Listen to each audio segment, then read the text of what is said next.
Bueno, en este apartado también hablaré sobre el clima de nuestro continente. Es por eso que debo mencionar que la esencia de la geografía en su configuración como disciplina moderna se da por el análisis del estudio del espacio y las relaciones del ser humano con su ambiente. Desde esta doble vertiente resulta fundamental plantear la intrínseca relación entre el espacio y las sociedades. Por lo tanto, es importante que ustedes conozcan los distintos tipos de clima de nuestro continente americano, los factores que los determinan y también identifiquen y analicen las diferencias entre los distintos tipos de clima, ya que constituye uno de los elementos de la naturaleza y que actúan como condicionantes de la vida de una sociedad. A ver chicos, al hablar de clima, muchos tienden a equivocarse con los conceptos de tiempo. Cuando escuchamos nosotros en la radio o en la televisión nos informamos los datos del tiempo. El tiempo es el estado de la atmósfera en un momento determinado. Por ejemplo, el cielo está nublado, o hay viento, o está lloviendo. En cambio, el clima no. El clima es un conjunto de observaciones del tiempo realizada por un periodo de 10 años. De esta manera se establece un promedio de mediciones que sirve para determinar estadísticamente las características de un clima en un lugar o zona determinada. También posee el clima varios elementos que son muy importantes. Ahí les voy a mencionar los elementos. La temperatura, presión atmosférica, precipitaciones, humedad y vientos.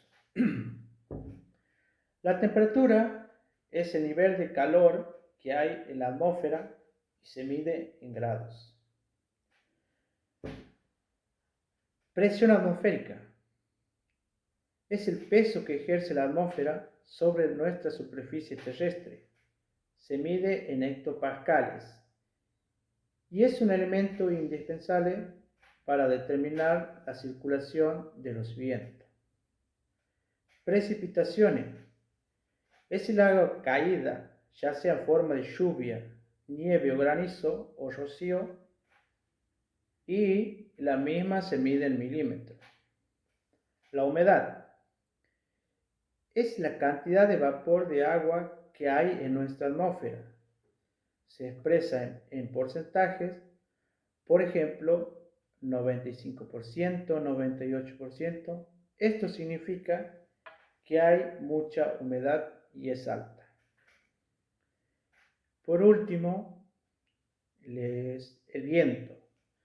El viento es el aire en movimiento. La dirección de los vientos también es uno de los elementos que determina las probabilidades de precipitaciones en el clima.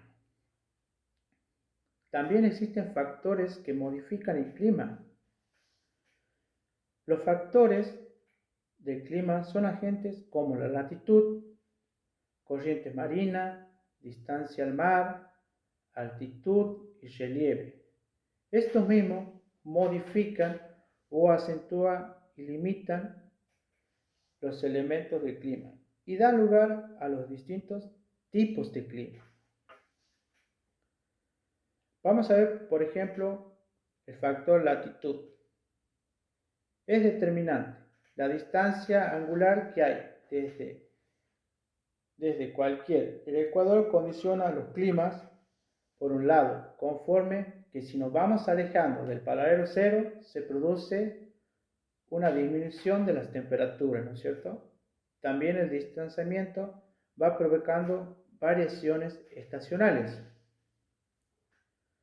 A ver, por ejemplo, la latitud. La latitud es la distancia de un punto cualquiera del planeta en relación con el ecuador o paralelo cero, desde la línea del Ecuador.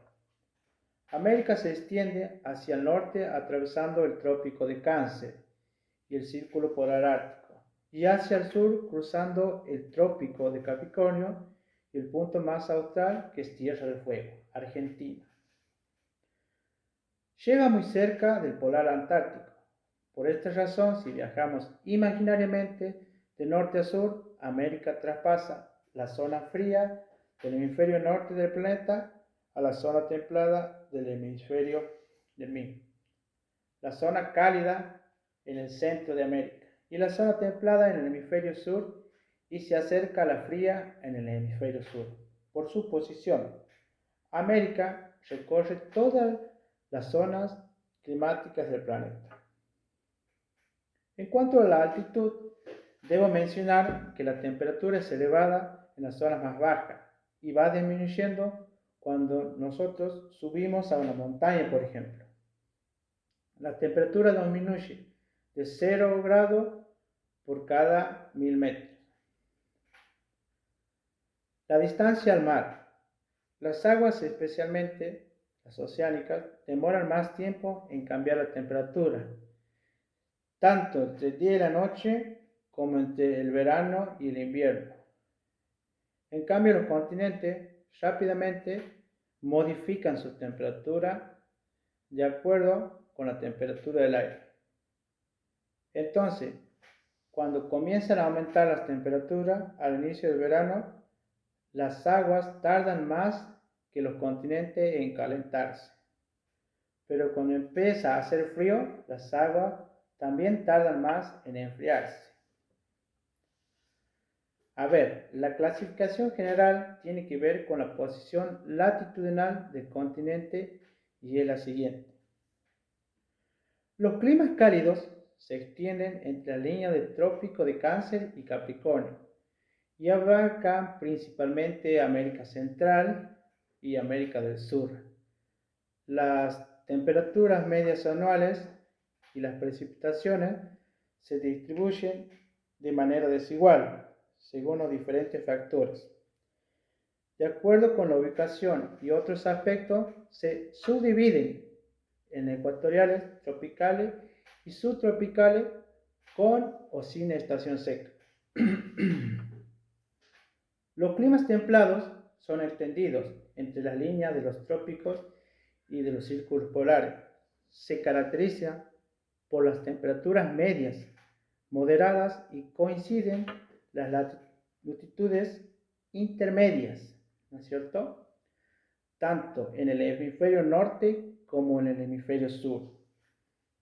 Pero los climas se encuentran cerca o lejos del océano. Por ello se clasifican en climas templados, oceánicos y continentales. Los climas fríos se desarrollan sobre toda América, en el norte específicamente, desde el círculo polar ártico hasta el círculo polar polo norte. Mientras que en América del Sur solo se encuentra en el extremo austral. Se caracteriza por las bajas temperaturas medias anuales y los veranos son muy cortos y los inviernos son muy largos. Muchísimas gracias y hasta el próximo video, chicos.